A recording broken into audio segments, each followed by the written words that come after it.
Go.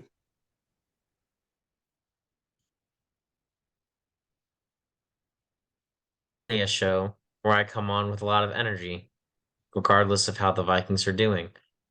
We finally got our first two-score win, and yet our starting quarterback is out for the year. And thus I am sad, as he was playing the best football of his career and was second in passing yards and first in passing touchdowns in the entire league. He Well, hey, finished as a top five quarterback. but you at least got Josh Dobbs now. We do. We do. And my grandfather, before he passed away, loved him at the University of Tennessee. So my grandfather is smiling up and up above. So I'm happy about that. But Kirk Cousins finished a top five quarterback in this league in the first 8 games of this season. So I don't hear any disagreement, which is good because all the facts support Kirk. So love what he's done for the Vikings. He's probably the second best in franchise history after Fran Tarkenton in terms of wins, in terms of longevity with the team. So that might have been the last game we saw Kirk in purple. Somehow we still came away with the win despite Kevin O'Connell's questionable play calling at the end to have Jaron Hall roll out in his own end zone to throw passes. He went 2 of 3, the one incompletion being a pick. Or the fumble rather. Uh, but overall, he looked pretty good, but I don't understand why he was asked to do a lot of stuff, although Kevin O'Connell said it was to test him. So we'll see the real test against Atlanta next week. So, but overall, Jordan Addison continues to be amazing. Best first round receiver taken this year. I believe he's got somewhere in the ballpark of 480 yards, and he has 7 touchdowns in the first 8 games of his career, which is amazing. He has fully stepped up to the plate with Justin Jefferson out. He has continued to contribute and to show up and show out. And so just thankful that we got this guy in the draft. And thank you, Matt, for calling the run on the receivers, because without that run on the receivers, we might have had to make a tough choice and we could have ended up choosing one of the other ones and it may not have worked out as well as it has now. So all things happen for a reason, and Bobo's pointing up for the reason he was able to be undrafted and now make it in the NFL, scoring touchdowns. Glory to God, man. So I would usually every other episode I would argue about the top five thing, but just because the injury was that bad, I'm gonna give it to you on this one. And the stats. He did have 7 fumbles though. Yeah, but is that really on him or is that the defense that he was facing? Well, And apart. also, need I remind you, one of those fumbles was Ed Ingram literally punching it out of his hands. Okay, 6 fumbles then. Right. And then how many of those would you say are attributed to defense rather than Kirk? But it's his job to hold on to. Okay, no, just And it's the defense's job to force the ball out. I was trying to say I was letting this go, and you're holding on to it. Well, he did finish top five quarterback in the league. Running back. Quarterback through first 8 weeks of the league. It's been a Moving long on. week, man. It's been a long week. So speaking of long week, full set of games this week. Um, anything stand out to you? The Cowboys continue to cowboy, and in this year, Cowboys decide to go play a terrible game like they do against the Cardinals, and then they For the come back the next 49ers week and just blow it up. And then they did the same thing against the 49ers last week and followed two it weeks up, ago. or 2 weeks ago, and followed it up with two more great performances. So with every bad performance Might comes have two been great 3. performances. So, or something of that nature, it seems. Um, So that was one. Uh, Tennessee, Will Levis, aka the Mayo Man, uh, 4 touchdowns thrown that day. I believe three of them to DeAndre Hopkins. So I believe that was DeAndre Hopkins' first time finding the end zone. I could be wrong on that. Um, but I don't believe he had a receiving touchdown yet this year because they don't like to look for him down there for some reason. Um, so glad to see him getting involved in that offense because he's an amazing receiver, and I believe he's been overlooked the entire season because of Titans' inability to use him properly. Uh, Miami avoided the shutout, but we got the OT with the two New Jersey teams. And then you got Washington held on there for a little bit and they let it slip away. And then Carolina got their first win. Props to them. So the coin, that's another thing. The coin, Matt. The coin. Matt did a great job. Kudos to Matt with his picks last week. We did very well thanks to Matt's picking. But the coin also went 9-7, predicting the Carolina upset as well. In addition, we did a random number generator and we did 1 to 70 and the coin or the generator picked 40 and that is exactly the number of points that was scored in the Vegas Detroit game, which is insane. So naturally, it is only worthwhile that we continue with the coin and the random number generator because of the one instance that it just got the score right, It gets another week. at least. If Like, it goes under 500 this week, then we'll talk about it. I mean, I was gonna give it another week just for going above 500. That's why I was prepared to say last week, and it went 9-7 with the games. Okay. How about Um, all right, compromise. Unless it actually goes horrid like 2 and like 12 this week, yeah. even if it goes under 500, he gets two more chances. Yeah, I That's was gonna say important. it gets 2 weeks. If it does well in those 2 weeks, we'll extend him, him being the coin. And if he doesn't do well, then we'll just cut him. But you know what the coin didn't do? The It did coin not did have not the conviction or the pick the cojones Broncos. to pick the Broncos beating the Kansas City Chiefs. I don't want to hear anything about Patrick Mahomes having the flu, his hand hurt. Oh, it was cold. Oh, Taylor Swift wasn't there. I don't want to hear it. Patrick Mahomes was well enough to stand on the field and play. If you stand on the field and play, I don't hear anything. Hmm. Also, you let Russell Wilson score not one, not even two, but three passing touchdowns on you to the point where they didn't even trade Jerry Jeudy today at the trade deadline, which we've been hearing since what, the end of last season, Yep. since last trade deadline about Jerry Jeudy being moved, or even Cortland Sutton. Neither got moved today. Um, so honestly, I think this game kind of rejuvenated Denver, where we might see them. Do I see them going to the playoffs? Unless there's some miraculous turnaround. The defense is playing better, but the offense is still really inconsistent. Russell's Hmm. actually scoring touchdowns, thankfully. He's already matched his touchdown production from last year. And basically, where Russell is pacing right now is to get, I think it's in like the top five touchdown like mark of his career. Um, Hmm. Basically, he's going for the 32 right now. Will he hold that up? I'm not sure. That's just a wait and see, but that's not even like his second highest, but that would be around his third or fourth highest production with touchdowns. So being able to do that after last year where they said, "Oh, he's washed." Um, Hmm. Now, are they getting a lot of passing yards? Not really. I think he didn't get, either he was still in 100 or he had just gotten to 100 passing yards just in the fourth quarter yesterday, but sometimes that's all you need. It was a Yesterday? cold, snowy day yesterday, or a Sunday with the Denver game.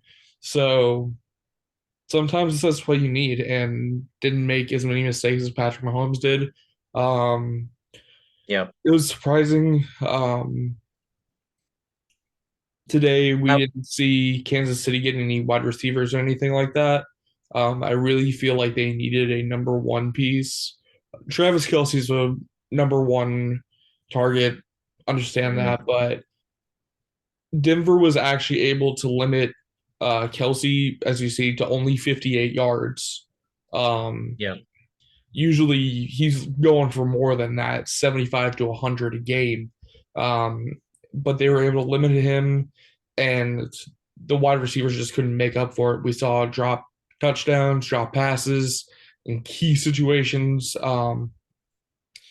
So, will Kansas City collapse? I don't see that happening, but I could see when we get to the playoffs, the lack of a real wide receiver actually start to bite them finally.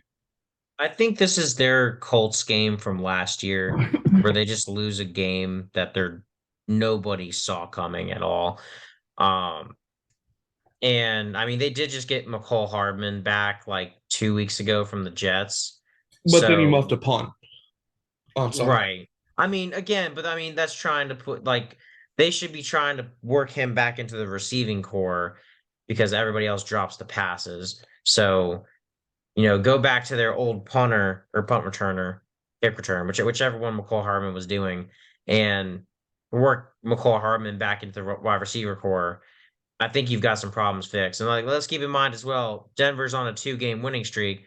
Those wins are against the Packers and against a division rival in the Chiefs. Granted, the Chiefs is very impressive, but it is still a division rival. Anything can happen in those games. That's usually when the most upsets occur is in division. And then the Packers, as we've seen, they just suck, which I am very, very happy about. Um, and no, just for anybody wondering, I do not blame them for Kirk's injury. Entirely, movement based. Torn Achilles is not something that the defender, you know, core uh, So I do not blame Green Bay for taking out the quarterback. That's not anything they did. So don't be angry if there's any Vikings fans out there. Don't be angry at Green Bay for that injury. It just sucks that it has to happen against that division rival. But just remember, we still beat them by 2 scores, and that's our only 2-score win of the whole entire season. So I might at not least we have have that to hang our hat seen on. the replay right, but I think didn't he get sacked on that play? He did. But it also looked like when the injury actually happened, it was before he got hit, and it was just a non-contact where it just Yep. hit. And I think then afterwards he got sacked and went Yeah, on from he there. injured it, and that he was already falling to the ground before I believe the defender wrapped him up for the sack. Like the way he stepped, he was already falling from what I remember.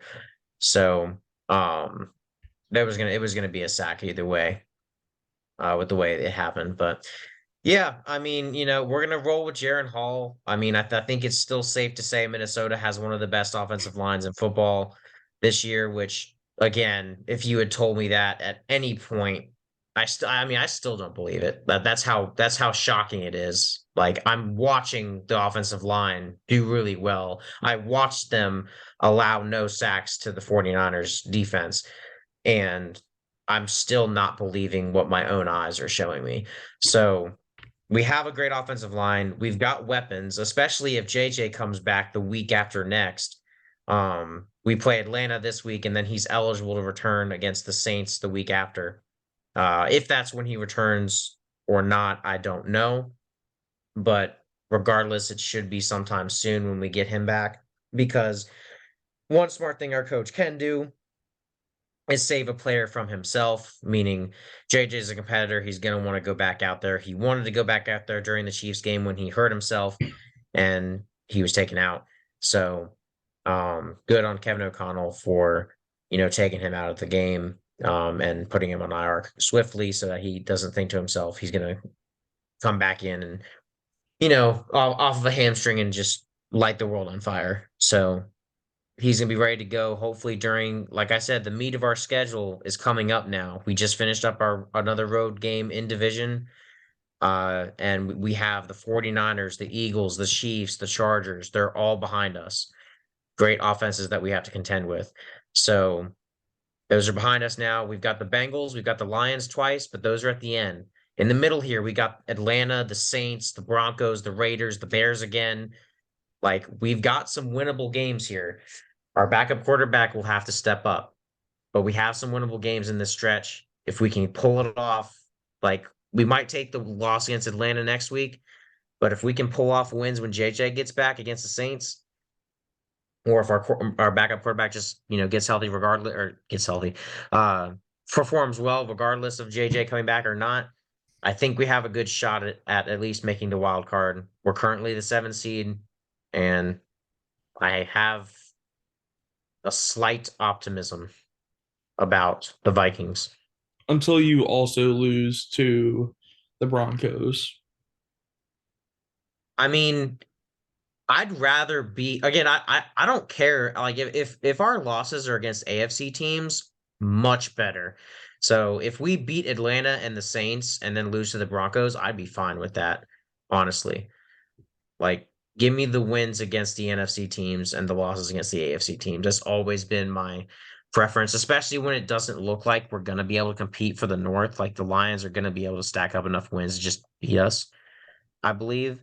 So we need to win the tiebreakers to be able to win a seed in the wild card race. So in order to do that, you have to win your division and you have to win in conference. So I'll take a loss to the Broncos. I said it on stream. I'll take it. Give me a Well, loss to the Raiders too, and let us beat the Lions once. There we go.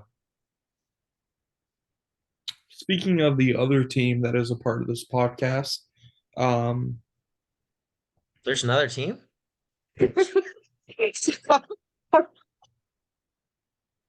It's funny because Pat McAfee just did a show about nobody talking about Seattle. Sorry, go ahead. ugly win, but moving on from Tyler. Yeah, Geno Smith had 2 picks. Yeah, he's had a bit of an issue with interceptions, but he's been going against good defenses, especially Cleveland, who is number one or at least top five in a lot of categories. I think you and me both agree that Cleveland's defense is really good. Top five, indeed. And even if their offense might not even be top 10, they have some good pieces. Kareem Hunt's still good. Amari Cooper, those guys, Yeah. they're not horrible. David Njoku's good.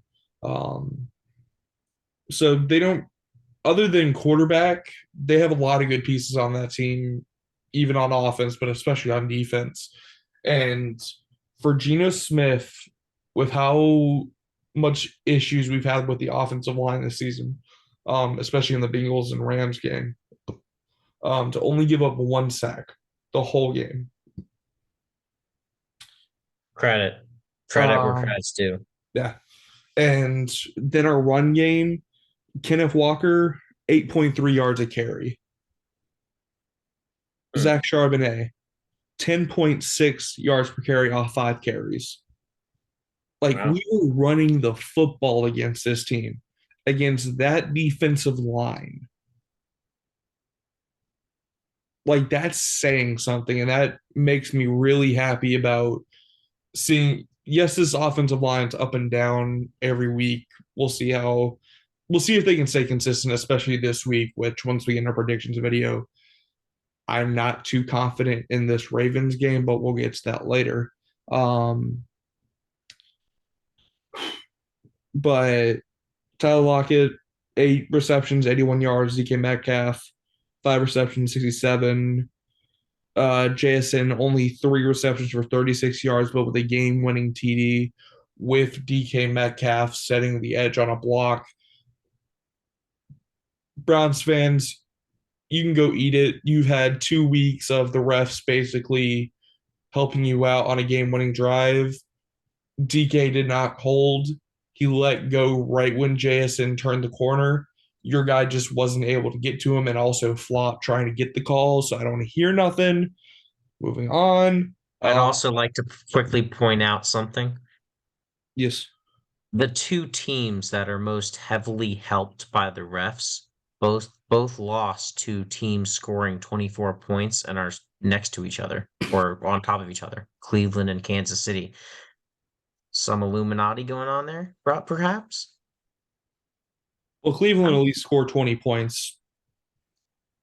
that's true with PJ Walker. Patrick Mahomes couldn't even score a touchdown against a team that scored 70 points, but moving on. Yep. Jamal Adams had like a really cool soccer play when we needed to get the ball back with just they sent him on a late blitz. PJ Walker tried to throw a pass. Jamal Adams basically just jumped and like smacked it with his head, with his helmet, and we were able to get the pick off of it. Um, Jordan Brooks having himself a game. Glad to see him after coming back from a major injury last year, still being a top defender. Um, Honestly, I'm really liking this defense finally getting into its role, finally getting to where it needs to be. Bobby They Wagner is found their still rhythm for sure. Bobby Wagner, leader in tackles. Um, like we still have a lot of young pieces like Witherspoon and Woolen. I think both had penalties that extended Brown's drives, that led to touchdowns or at least points where if they didn't have those penalties, I think they were also on like third and fourth down where we would have stopped them, got the ball back. This could have been a way different game, but they're young. Woolen's only in his second season. Witherspoon's only in his first. So the more games that they're in, the better I think they'll be. So just making sure that they keep developing. This could be a really scary tandem. And even some of our other corners aren't that bad. I think it's Trey Brown that's our nickel cornerback who's really good. So it's really hard to look at this defense and say, okay, here's the issue, especially um, later on near the end. We'll be talking about the trade deadline, just getting another piece for the defensive line to help really shore that up, especially after Nwosu went out with the I think I don't remember what the injury was, but he just had season-ending surgery last week. So being able to get a piece to bolster up the defensive line, just another name, um, is really good for the Seahawks. A little Yep. surprised we didn't see any other trades for them, but this was also a really quiet day for trades. Not as much as in the past where trade deadline just goes insane where there's 30 different pieces being shifted around. But honestly, for the defense, Frank Clark, we're getting him back into the system. I don't see him being the same as he was before he left Seattle and that key piece that he was with the Chiefs, but still having that experience, having that leadership, having that example, and just experience on that defensive line when we have a bunch of young Mm, guys on there, it can only help. So I'm liking where this defense is heading. Yes, we gave them a lot of rushing yards today or on Sunday. Um, I know passing yards, it was against PJ Walker, but still they have good pieces. They were 4-2 going into this game. This is a mm-hmm, good team. They also beat the 49ers. mm-hmm. So it's not like we were facing a bad team and we were having issues. It's a good team, and especially when we get to this part of the year, the halfway point, and getting to the end, you don't really need to be fully clicking it. You just need to stack up those wins. because by the end of the All that year, matters is a tally in the win column. yeah, because at the end of the year, it's how many wins do you have? Do you qualify for the playoffs? Yes. All right. All chips are on the table then. And with that, I think we're good to move into the trade deadline recap. I mean, other than the games we talked about, I really don't think there's too many standouts. I think that the NFL continues to be chaos, and thus why we've extended the coin 2 more weeks, um, as well as just our confidence continues to wane with the picks. But going back to the trade deadline, well, we might as well start with Seattle since they started making acquisitions before today. Um, Seattle went and picked up Frank Clark. I know that was just a signing and not a trade, but that was a great pickup for them to bolster the D line. And then they went out to further bolster it. I believe it was Thursday. It was yesterday. Uh, yesterday.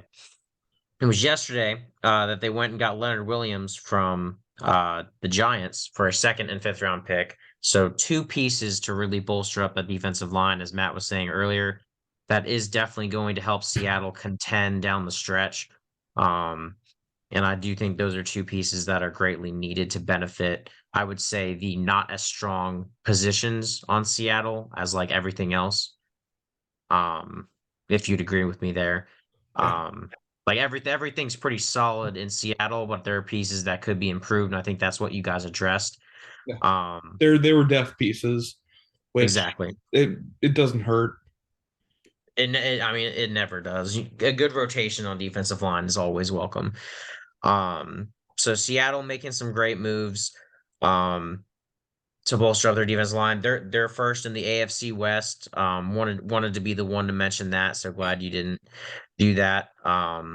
You're welcome for beating the Niners, by the way. For helping with that. The Niners kind of just 3 losses in a row, but then again, they've got their bye week coming up. They just got Chase Young for a third round pick. Uh, That's so ridiculous, man. that's probably the steal of the trade deadline, I would say. CMC last trade deadline, and then Chase Young this trade deadline. Oh yeah. Um, And San somehow he'll Fran, stay healthy for the rest of the season and become basically the defensive player of the year and somehow wreck all the way till the Super Bowl just yeah, because he'll 49ers. come and be a game wrecker. Yeah. Or Brock Purdy will get hurt again and they won't make it. Because they don't have a quarterback. But Or Brock Purdy just sucks like he has the past 3 weeks. He is the that's clock true. is definitely ticking midnight and he's becoming a pumpkin.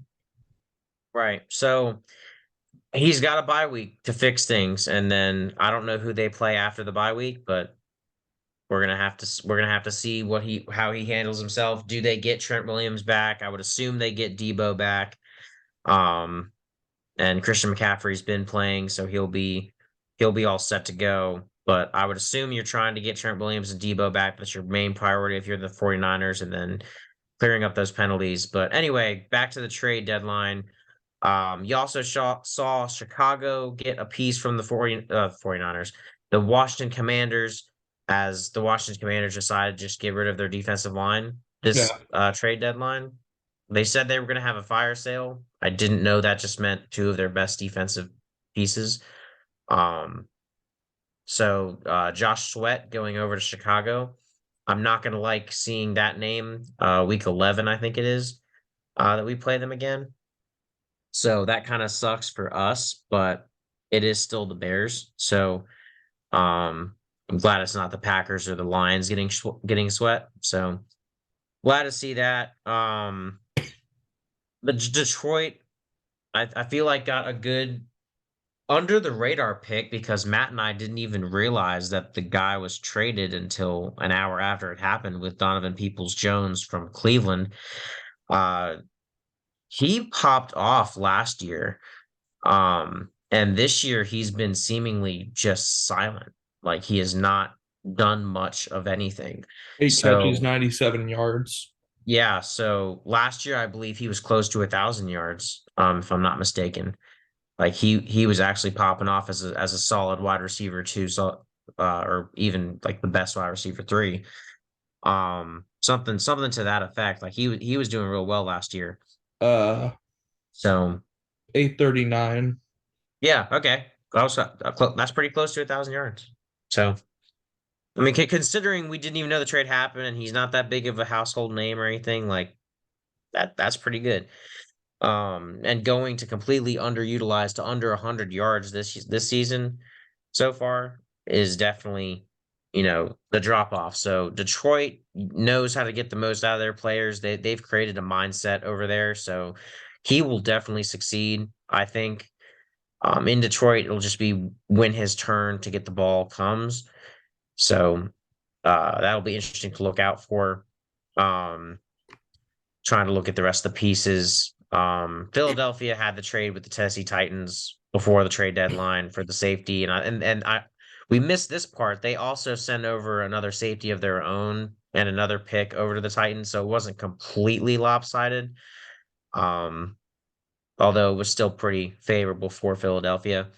Jacksonville traded for a guard from the Minnesota Vikings by the name of Ezra Cleveland. You may remember that name when Matt was doing his voodoo magic and had caused Ezra Cleveland's injury. So he's been out the past couple of weeks, but he's looking to get healthy, and then looks like he'll be making the start or will be at least a depth signing for Jacksonville. So, but getting a good piece there. That was for a 6th round pick.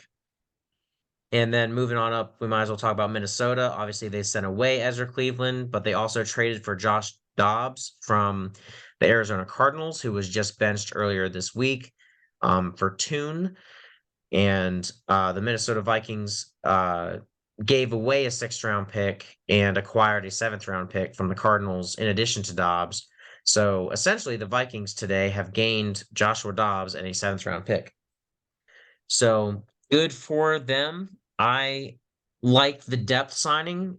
Personally, anything to keep Sean Mannion from ever seeing the field is always good. So keep him on the practice squad or just take him off, like just fire him. Like that'd be my preference. But as long as he's not on the active roster, I can sleep at night. Um, the full eight Coming hours. after people's jobs now. So, well, Sean Mannion is the worst backup quarterback to ever see the light of day, besides Kellen Mond, who I don't even know where he is now. Um, but Are we gonna that was act like just Nathan Peter meme wasn't a thing? Nathan Peterman's at least thrown a touchdown. But he also threw how many interceptions in a game?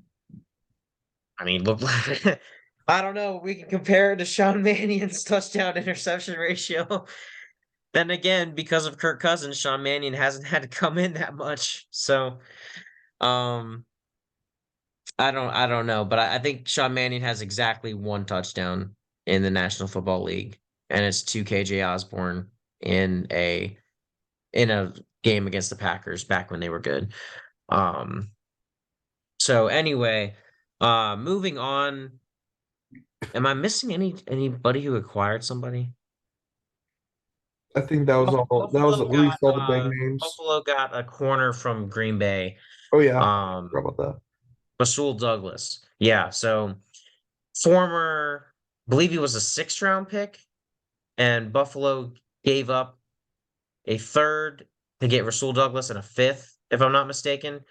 So Green Bay got some value there, so that kind of sucks. But also, Rasul Douglas was playing very good corner for them, so glad to see a piece going away from the division rival there. he was a third round pick by the Eagles, but I think he was signed to the practice squad, and then he came off Okay, the practice squad. so for Green Bay, he's a practice squad player turned 3rd round pick. Okay, that makes more sense. Gotcha. Um, but yeah, definitely glad to see him gone. Less pieces to have to worry about when we face them again in week 17. Although, I mean, it'll just be trying to notch another win at that point. I believe Green Bay is not probably not going to be fighting for anything at week 17. That Um, basically says that the trade. yeah. And I think that does it with the trades. There could have been a few small ones we've missed. We try to keep up with it as best as we can, but the There was main things nothing to look at were the huge. defensive signings. there was a lot of like, oh, this could happen, this could happen, this could happen, but nothing really did happen. There was a lot of talk about Derrick Henry, but he's staying put in Tennessee. So Like there was the that's guy definitely from some Chicago with the cornerback. Jalen Johnson. Yep. Patriots are opening to trade Uche. Yep. There was a lot of people saying they could be traded, but there was a lot of people that weren't traded.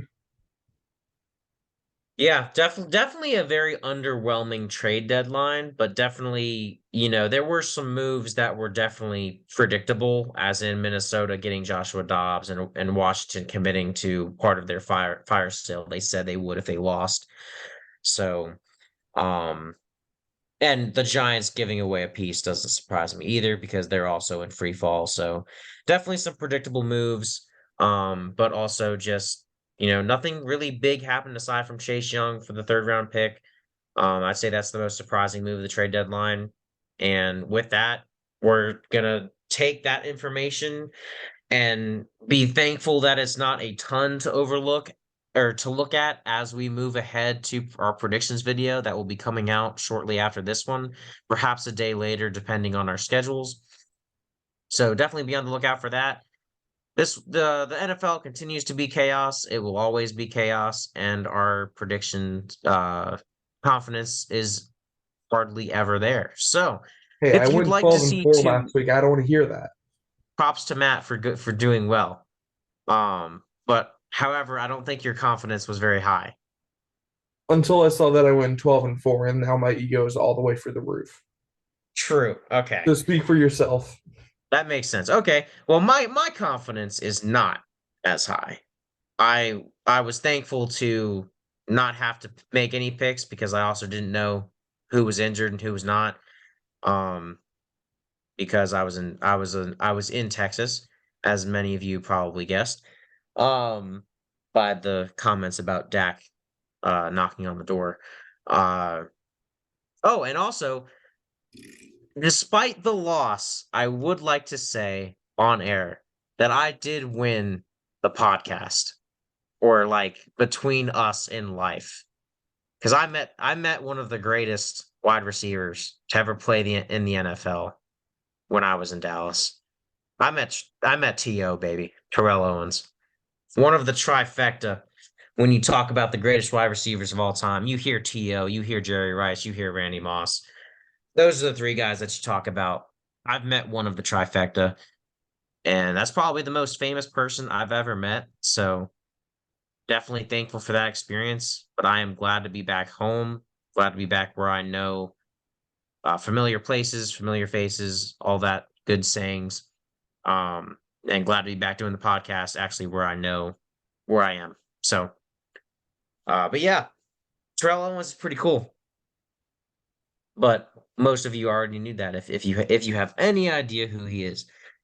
Um, and with that, we will lay it over to predictions coming up next, and Matt will sign us off with his signature catchphrase of his own. Peace.